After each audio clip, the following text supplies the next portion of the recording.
Hi, I'm Cameron, and we're going to be reading The Berenstain Bears in the Blame Game by Stan and Jan Berenstain. Berenstain Bears in the Blame Game. When cubs are at play, it's always the same. Accident happened, who's to blame?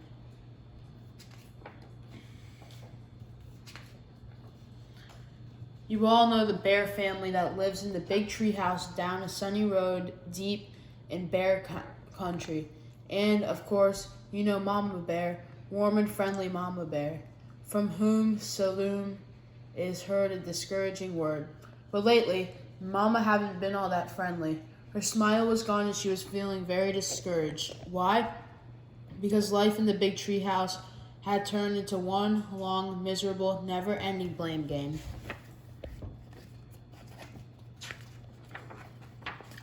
He started it. No, she started it. He started it. No, she started it.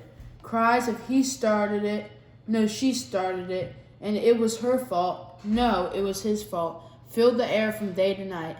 It was her fault. No, it was his fault. Her fault. His fault. Life in the big tree house had become one long argument about who started it and whose fault it was. And Mama had quite enough of it. So when she heard the sounds of breaking glass and spilling water, she rushed to the living room. There she found a mess of broken glass, spilled water, and scatter of roses on the floor. Standing over the mess were brother and sister bear. They were pointing at each other and shouting, "It was her fault. No, it was his fault," over and over again.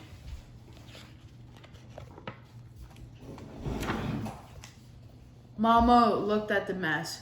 She had cut those roses and put them in a vase with water just that morning. She looked at brother and sister, who were still pointing and shouting at each other. It was time to put a stop to the blame game. Mama decided to put her foot down hard, so hard it shook the room.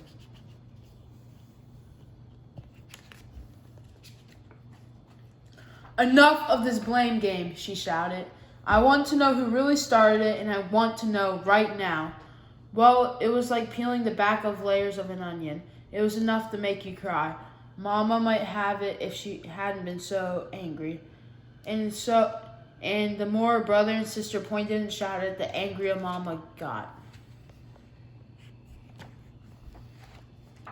"He knocked it over," cried sister. "He made the mess." "But that was only because she was trying to poke me in the ribs," shouted brother. "I was not trying to poke him," protested sister. "I was trying to tickle him because he tickled me this morning."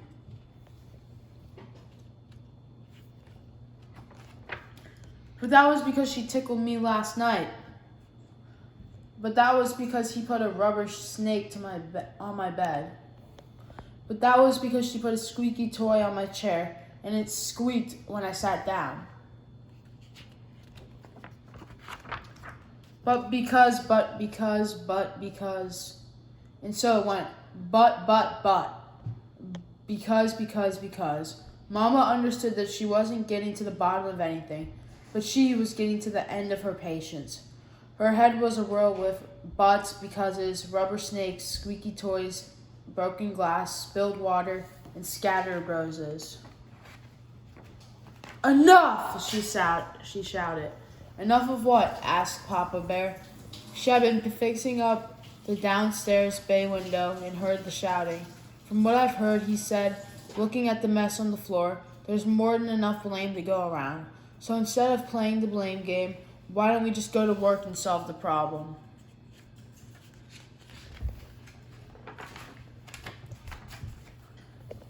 "Let's deal with the broken glass for starters. Brother, you fetch the dustpan and broom. Sister, you bring the paper towels from the kitchen." Papa quickly swept the bigger pieces of broken glass into the dustpan. "What about the water and the roses and the pieces of broken glass?" asked sister. "Mama," said Papa, "will you please pick up the roses? But look out for the thorns and broken glass." Then he laid paper towels on the whole wet mess. He swept what was left into the dustpan. Mama put the roses into another vase.